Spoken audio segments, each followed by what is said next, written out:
Psalm 133. Behold how good and how pleasant it is for brethren to dwell together in unity. It is like the precious ointment upon the head that ran down upon the beard, even Aaron's beard, that went down to the skirts of his garments. As the dew of Hermon, and as the dew that descended upon the mountains of Zion, for there the Lord commanded the blessing, even life forevermore.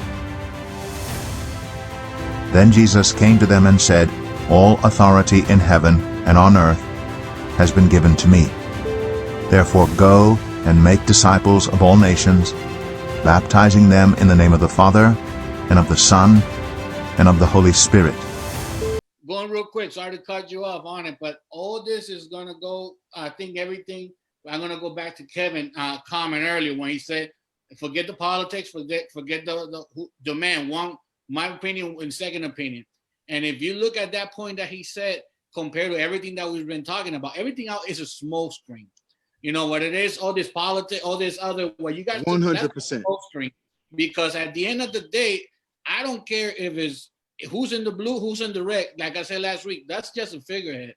We need to be concentrating from down up internally, because at the end of the day, that senator, that Congress, there's guys are there for 20-some years, you know what I'm trying to say? And those are the ones who write the laws. Those are the ones who make the vote. Those are the ones who make the last before Trump made his 4 years of headache with not voting. And the same thing, let's say we have Pelosi now making the headache over with Trump. If they wouldn't have the majority on the House, it would have been different. So as we keep talking about that, yes, you're gonna have that smoke screen, that celebrity people out there, those organizations going out there. You're gonna have those other nonprofits being involved, and they're gonna be people in there. And I'm gonna bleed a little bit into the BLM on this one.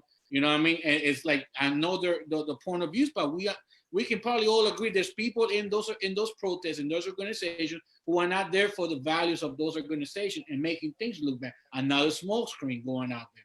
You know what I mean? So we just gotta be involved. Like, am I really here because of the purpose of what we're standing for? Or elaborate on that last point, the smoke screen versus reference to BLM.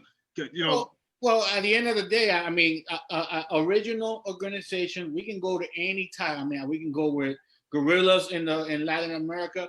We can go with the KKK at the same time frame. You know, organization that got built up to stop Republicans to be helping the slavery, but then in the late 1800s, 1900s, it became completely racial on the side of the house, also with that organization. You know what I mean? And the same thing, I do not know so much about the Black Lives Matter movement. Well, I know what I see from TV, but I want to know, okay, what is the purpose? I understand the life matters and all that stuff, but why is there people there involved doing other things that it takes away for the point of view? Now you have other people looking at this organization. I'm like, wait a minute, are they Antifas or are they BLM? You know what I'm trying to say? Let me answer that for you, just so we're clear, right? I can't speak for every Black person in the country, right? But I can speak from an intelligent Black man's point of view. Black Lives Matter is intended to be just what it says. Yo, our lives matter. That's it. Nothing more, nothing less. We are not better than you. We are not less than you. We want to be treated equally. And that's it, right? So when a person says Black Lives Matter, it doesn't mean white lives don't, Puerto Ricans don't. It just means our country has made us feel that our lives don't matter. When we are killed by police, nothing happens. When, what's the kid named Cannon, whatever his name, when he was killed by this terrible, vicious asshole of a human being who should burn in hell, right? He's going to jail. Right? Like, he's going to spend the rest of his life in jail.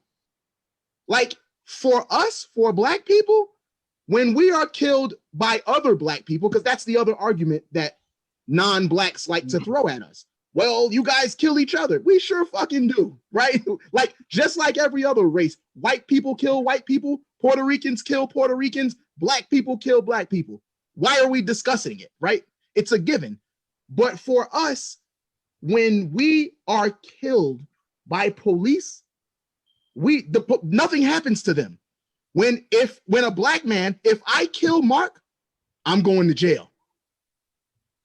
I'm going to jail. No question about it. If Mark kills me, he's going to jail.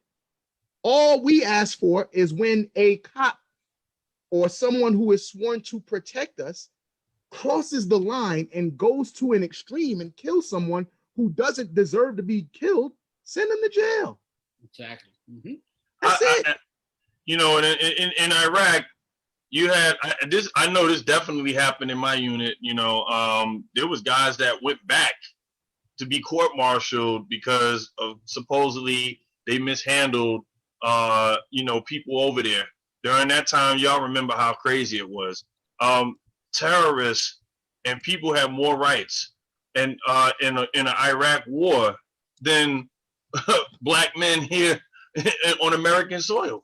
You know, I mean, that's crazy. I mean, they were court-martialing. You couldn't shoot at a mosque. You had to do this. You had to do that. And, you know, had all of these stipulations.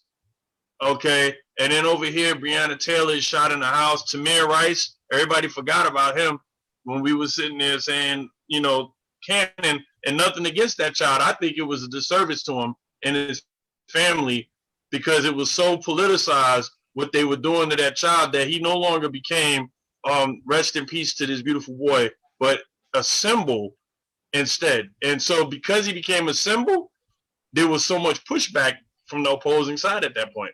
Just like George Floyd, it's not about George Floyd, whether he was a criminal or he wasn't a criminal, like they want to make it out to be. He is a symbol that was the last straw in the basket in the camel's back.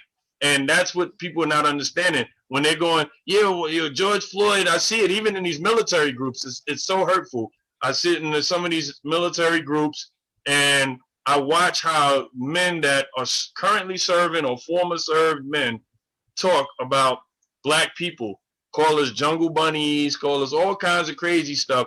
And, you know, you can't take the hood out the person and, you know, and it's sad because I know these are men that probably are NCOs or captains or sergeant majors that are leading men in operations right now, and that have these Facebook accounts and they're trolls or whatever, and they sit on here and they're speaking how they really want to believe, how they really feel.